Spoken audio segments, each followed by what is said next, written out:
ఆ బస్సు యజమాని ఎవరు ఇంతవరకు తేలలేదంటూ కొన్ని పత్రికల్లో వార్తలు వచ్చినాయి. ఆసక్తికరంగా ఉంది. 20 మందిని బలిగొన్నటువంటి లేదా 19 మంది ప్రయాణికులు చనిపోయినటువంటి ఆ ఘటన సంబంధించి బస్సు యజమాని ఎవరు అనేది ఎందుకు తేలలేదు? అసలు ఇంత పెద్ద వ్యవస్థ ఉంది 2 రాష్ట్రాల్లో. ఆ యజమాని ఎవరో ఏంటో, ఆయన మీద కేసు పెడతారా, సంబంధం ఉందా లేదా అనేది పక్కన పెడితే ఫలానా యజమానిని కూడా ఎందుకు చెప్పలేకపోతున్నారు? గోపి గారు దాని మీద సంక్షిప్తంగా కామెంట్ చేస్తారా? సార్, ప్రైవేటు బస్సులు ముఖ్యంగా తెలుగు రాష్ట్రాల్లో చాలా విచ్చలవిడిగా నడుస్తున్నాయండి. ఒక పర్మిట్ తీసుకొని 3 బస్సులు నడుస్తాయండి. అది దాన్ని చూసి చూడనట్టుగా ఆర్టీఏ అధికారులు వదిలేయడం, అసలు బస్సుల ఏమంటే ఫిట్నెస్ చెక్ చేయకుండా ప్రతి సంవత్సరం కూడా ప్రతి వెహికల్ని ఫిట్నెస్ చెక్ చేయాలి వీళ్ళు రూల్స్ ప్రకారం. అలాగే వాళ్ళు కాంట్రాక్టు క్యారియర్లుగా వెళ్తున్నారా లేకపోతే ఆర్టీసీ బస్సులు పోటీ అంటే అవన్నీ గత కొద్ది రోజులుగా మాట్లాడుకుంటున్నా. నా ప్రశ్న ఏమంటే ఆ బస్సు యజమాని ఎవరు అన్నది ఇంతవరకు ఐడెంటిఫై చేశారా లేదా?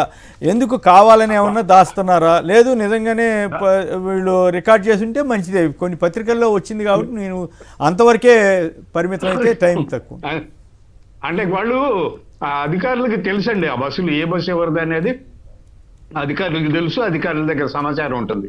లేదా ట్రావెల్స్కి వెళ్ళి ఆఫీస్కి వెళ్తే ఆ బస్సు ఎవరిది, ఎవరు వీళ్ళకి అది హైర్కి ఇచ్చారు అనేది కూడా ఆ వివరాలన్నీ కూడా అక్కడ ఉంటాయి. ఈ పాటికి అవన్నీ కూడా పోలీస్ అధికారులకు దొరికే ఉంటాయి. కానీ ఏవో రాజకీయ ఒత్తిళ్లు ఉండొచ్చు, వాళ్ళ వల్ల వాళ్ళు ఆ యజమాని పేరు బయట పెట్టడం లేదు. కానీ వాళ్ళకి తెలుసండి, అధికారులకు తెలుసు, పూర్తి సమాచారం వాళ్ళ దగ్గర ఉంటుంది. రైట్. బస్సు యజమాని ఎవరు అన్నది ఇంతవరకు ఎందుకు తేలలేదు అనేది నేను ఒక పత్రికలో వస్తే చూశాను. 100% దీన్ని బస్సు యజమాని సైడ్ చేసేటటువంటి ప్రక్రియ అని నేను అంట. ఎందుకంటారంటే ఇవాళ ఎఫ్ఐఆర్ నమోదు చేసి రహస్యం కాదు కదా, రహస్యంగా ఉంటుంది. రహస్యంగా ఉంటుంది సార్. ఇప్పుడు ఓనర్ ఎవరైనా తెలియకుండా ఆర్టీఏ దగ్గర ఉంటే అసలు వీళ్ళు ప్రభుత్వం ఎందుకు నడుపుతున్నారు? ఏదో సమ్ కంపెనీ నుంచి కొన్నారు, ఏది కొన్నా కూడా ఇక్కడ వీళ్ళ తర్వాత రిజిస్ట్రేషన్ వీళ్ళ పేరు మీద చేయించుకుంటారు సార్. అయితే ఇక్కడ వాళ్ళు రాసింది ఏంటంటే, నిన్న ఇది కూడా ప్రజాశక్తిలో వచ్చింది, వేమూరి వినోద, సుబ్బారావ, వెంకటేశ్వర్ల, ఇన్ని 3 పేర్లు చెప్పి వీళ్ళలో ఓనర్ ఎవరు. అక్కడ ఎఫ్ఐఆర్ చూస్తే సార్, ఎఫ్ఐఆర్ 24వ తారీఖు నమోదు చేశారు. ఎఫ్ఐఆర్ లో first name driver of the V Kaveri travel bus, పేరు కూడా రాయాల. తర్వాత రెండో వి కావేరీ అంటే వేమూరి అంటే మళ్ళీ వేమూరి కూడా రాయాల. Driver of the V Kaveri travels bus ఏది నెంబర్ 1 A1 గా, A2 గా owner of the V Kaveri travel bus. మరి ఓనర్ ఎవరు పేరు రాయాలిగా. అంటే ఓనర్ తెలియకుండా ఇన్నాళ్ళు కూడా కనిపెట్టలేదు సార్. 5 రోజుల తర్వాత అరెస్ట్ చేశారు అతన్ని, ఎవరిని, డ్రైవర్ని కూడా. డ్రైవర్ నిన్న అరెస్ట్ చేసి నిన్న ప్రొడ్యూస్ చేశారు కోర్టులో. ఇప్పుడు రిమాండ్ వేసినట్టున్నారు. అంటే మరి 4 రోజులు అతను బయట సేఫ్ గానే అట్టనే వదిలేశారు. రెండో అంశం ఏంటంటే ఇది అసలు సైడ్ చేస్తున్నారు దీన్ని. ఏది ఆ బస్సు నిర్లక్ష్యము, డ్రైవరు నిర్లక్ష్యం, బస్సు డ్రైవర్ నిర్లక్ష్యం ఉంది. అసలు బస్సు డ్రైవర్కి డ్రంక్ అండ్ డ్రైవ్ టెస్ట్ చేశారా? ఇది కూడా మనం చెక్ చేయాలి కదా, పాయింట్ నెంబర్ 1. రెండో పాయింట్ వచ్చేటప్పటికి ఆ రూట్ దొరకలేదు కదా, అప్పుడు ఎట్లా చేస్తారు డ్రంక్ అండ్ డ్రైవ్ టెస్ట్? ఎందుకు సార్, పొద్దున్నే డ్రైవర్ దొరికేశాడు కదా. అదే రోజు పొద్దున్నే డ్రైవర్ సరెండర్ అయ్యాడు కదా, వెళ్ళి డిఐజీ కోయ ప్రవీణ్ గారు చెప్పారు కదా. ఫస్ట్ దీన్ని డిఐజీ కోయ ప్రవీణ్ గారు దీన్ని సైడ్ చేసే కార్యక్రమం చేశాడు. నేను డైరెక్ట్ గానే చెబుతున్నా. ఎందుకు, ఆయన ఎర్రిస్వామి అనేటటువంటి ఎవరైతే రెండో వ్యక్తి ఉన్నాడో, శివశంకర్ చనిపోయాడు, కేసులు పెట్టే పబ్లిక్ తెలియాల్సినటువంటి అంశమే. ఆయన డైరెక్ట్ గా ఆంధ్రజ్యోతి అనేటటువంటి టీవీ ఛానల్ కి ఫోన్ లో మాట్లాడుతూ, ఆంధ్రజ్యోతి అనే టీవీ ఛానల్ ఫోన్ లో మాట్లాడుతూ అసలు ఇది వాళ్ళు మద్యం తాగలేదని ఈయన సర్టిఫై చేశాడు, కేవలం భోజనం మాత్రమే చేశారని సర్టిఫై చేశాడు. ఎవరైతే కోయ ప్రవీణ్ అనేటటువంటి డ్రైవర్ శివశంకర్, ఇద్దరు కుర్రాళ్ళు ఇద్దరు మందు తాగలేదని సర్టిఫై చేశాడు. కూడా రాశారు కదా మద్యం తాగి. నేను ఒకరు మాట్లాడారు కదా సార్, అంటే వీళ్ళిద్దరు డ్రింక్ చేస్తున్నారు సార్, డ్రంక్ అండ్ డ్రైవ్? లేదండి. ఆ పిల్లోడు హైదరాబాద్ లో జిహెచ్ఎంసీలో పనిచేస్తారు, ఈ అబ్బాయి ఏమో టైల్స్ వర్క్ చేస్తారు.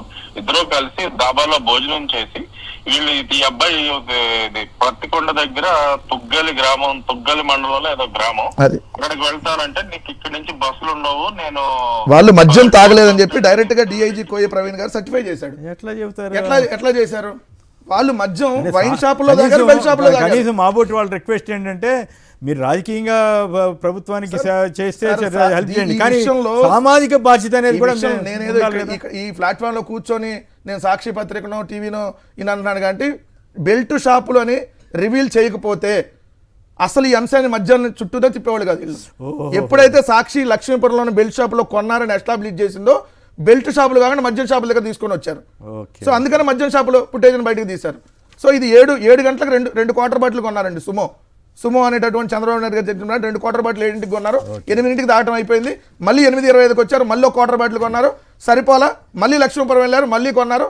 సో ఆ 2 బాటిల్తో ఆపి ఉంటే మధ్యలో 6 గంటల సమయం ఉంది. అదేం సో ఆల్రెడీ దిగిపోయేది, తినేసేవాళ్ళు నిద్రపోయేది దిగిపోయేది, లేదు వర్షం పడుతుంది, జోరు వర్షం, ఇంకో దిగిపోయేది తాగినాలకి. సో వాళ్ళు బెల్ట్ షాపుల్లో కొన్నారు. ఈ మధ్యాహ్నానికి కారణం 2 వ్యక్తులు. వాళ్ళు ఆ 2 వ్యక్తులు ఎరిస్వామి మీద కేసు పెట్టాల, ఎరిస్వామి కంప్లైంట్ ఇచ్చాడని చచ్చిపోయిన అతని మీద కేసు పెట్టారు. చచ్చిపోయిన అతని మీద కేసు పెట్టి వెనకాల కూర్చున్న అతని మీద కేసు. సార్ అతను మద్యం తాగాడు, తాగినప్పుడు రోడ్డు ఎక్కకూడదు కదా, డ్రైవింగ్ చేస్తున్నటువంటి వ్యక్తితో పాటు వెళ్ళకూడదు కదా, అతను తాగిన వ్యక్తి డ్రైవింగ్ చేస్తున్నప్పుడు ఇతను కూడా వెళ్ళకూడదు కదా, జాగ్రత్తగా ఉండాలి ఇతను. ఇప్పుడు తాగిన వ్యక్తితో డ్రైవింగ్ ఇద్దరు తాగి రోడ్ల మీద ఇద్దరు వెళ్ళారు. యాజ్ పర్ రూల్స్ నాకు ఉన్న అవగాహన ప్రకారం డ్రైవింగ్ చేయకూడదు తప్ప వెనకాల కూర్చోకూడదు. కారులో కూర్చుని ఉంటారు, సహకరించకూడదు అంట నేను, సహకరించకూడదు, కేసు కరెక్ట్ కాదు, వెళ్ళకూడదు. ఇది చేయాలంటే అసలు విషయాన్ని సైడ్ చేస్తున్నారు. అనవసరంగా ఇప్పుడు వాళ్ళు అతను చనిపోవటం, ఇంతమంది సార్ వాళ్ళిద్దరు మంది దాటం వల్ల 19 మంది అభంశోభం తెలియని వాళ్ళు చచ్చిపోయారు కదా. మరి దానికి సంబంధించి అసలు విషయం రాయట్లా ఇల్లు. ఇప్పటి వరకు ఓనర్ ఏమయ్యాడు? ఆ బస్సులు ఇంకా 70 బస్సులు ఇప్పుడు నడుస్తున్నాయి స్టిల్. వి అంటే పేరు కూడా, పూర్తి పేరు కూడా రాయట్లేదు. రాధాకృష్ణ గారు పేరు ఇన్స్ట్రక్షన్ ఇచ్చుంటాడు, వాళ్ళ పేరు ఇంటి పేరు ఒకటి అయినంత మాత్రం ఆయనదని ఎవరు అనలేదు కదా. ఆయన అంటలేదు సార్, మేము అట్టే ఆరోపణలు చేయట్లా. ఇన్స్ట్రక్షన్ లేకపోతే రాయాలి కదా.